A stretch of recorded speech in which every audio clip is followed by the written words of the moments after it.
अस्सलामुअलैकुम my dear students, कैसे हैं आप? उम्मीद है आप खैरियत से होंगे। लो जी, आगे चलते हैं जी। हमारा काम आगे चल रहा है। ये एक्चुअली हम चैप्टर 1 का काम कर रहे हैं जी। अब आखिरी जो है ना, वो जो एग्जांपल्स वगैरह सारी इकट्ठी की गई हैं। तो एग्जांपल 1 है, पेज नंबर 20 है जी। हाँ, आपने इस कॉम्प्लेक्स नंबर का मॉडुलस फाइंड करना है, मैग्नीट्यूड आपने फाइंड आउट करनी है। तो माय डियर स्टूडेंट्स, ध्यान से देखिएगा। आपने कॉम्प्लेक्स नंबर जो आपको गिवन है उसका रियल पार्ट लिखना है और इसका इमेजिनरी पार्ट लिखना है, ठीक है। आयोटा का जो कोफिशेंट होता है ना, आयोटा का कोफिशेंट, ठीक है, वो इमेजिनरी पार्ट होता है।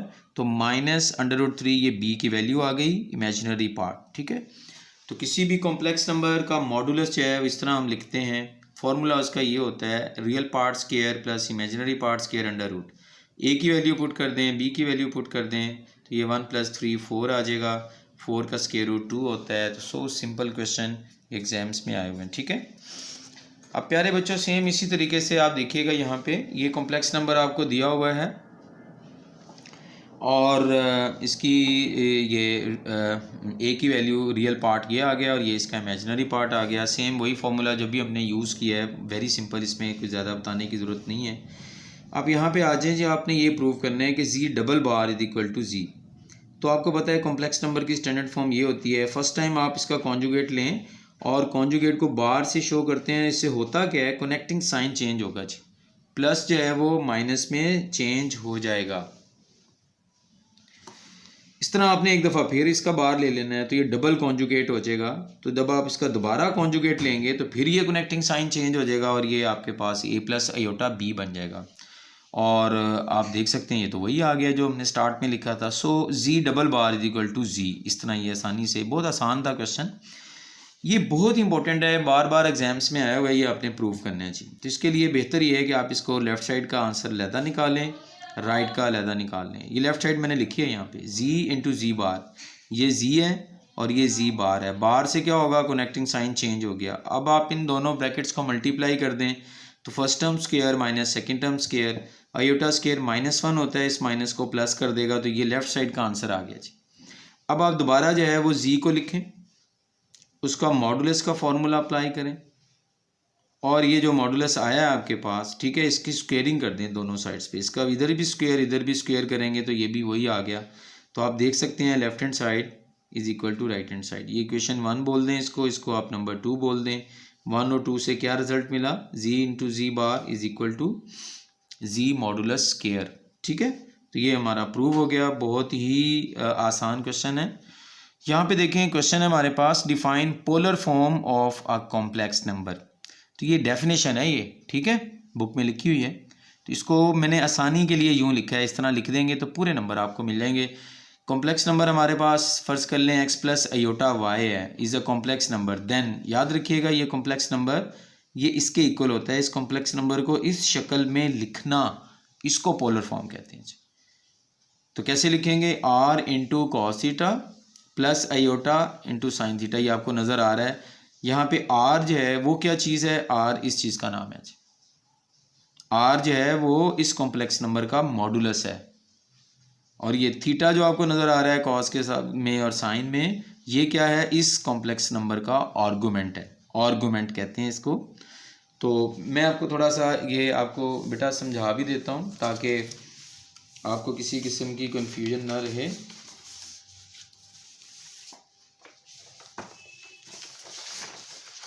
जी माय डियर स्टूडेंट्स, मैं आपको ये बता रहा था कि ये कॉम्प्लेक्स प्लेन होता है, ठीक है जी।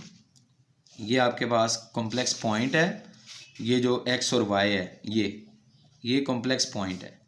तो ये आप परपेंडिकुलर ड्रॉ करें, ये वाला जो डिस्टेंस होगा ये आपका रियल पार्ट आ गया और ये इसका जो है वो इमेजिनरी पार्ट आ गया। लेकिन आप देख सकते हैं साथ में तो ये ट्रायंगल भी बन गई है। तो जाहिर बात है ये जो एंगल भी बनेगा। तो ये जो लेंथ है ना, डायरेक्ट ओरिजिन से, ये कॉम्प्लेक्स प्लेन है सारा, ओरिजिन से इस पॉइंट तक ये जो डायरेक्ट डिस्टेंस है, इसको हम कॉम्प्लेक्स नंबर का मॉडुलस कहते हैं जी। Magnitude of complex number, length of complex number. तो ये मैं आपको ये बता रहा था, मॉडुलस ये जो है इसको हम r बोलेंगे और ये जो थीटा है, ये जो मॉडुलस है, ये जो लेंथ है x एक्सिस के साथ, जो x एक्सिस के साथ जो एंगल बना रही है, इसको हम आर्गूमेंट ऑफ यूँ लिखते हैं इसको, ठीक है। आर्गुमेंट ऑफ कॉम्प्लेक्स नंबर जी। तो इसको आपने फाइंड करना है, तो जाहिर बात है आप टेंजेंट ले लें perpendicular over base.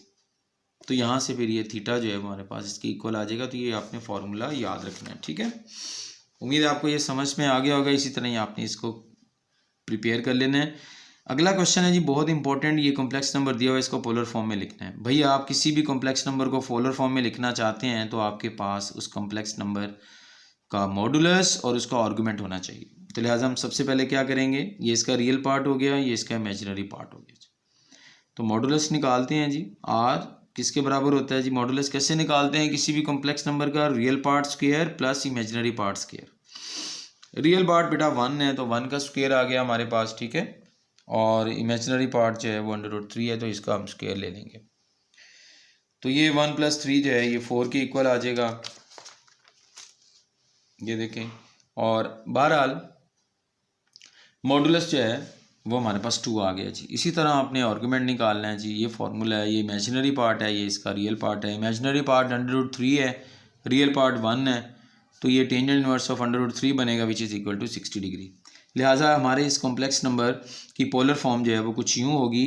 Real part हमने 2 निकाला है और ये कॉम्प्लेक्स नंबर यहाँ पे ये कौन सी है, ये किसकी है, ये देखें, ये जो हमें दिया हुआ था 1 + आयोटा √3। यहाँ पे मुझे लिखना चाहिए 1 + आयोटा √3।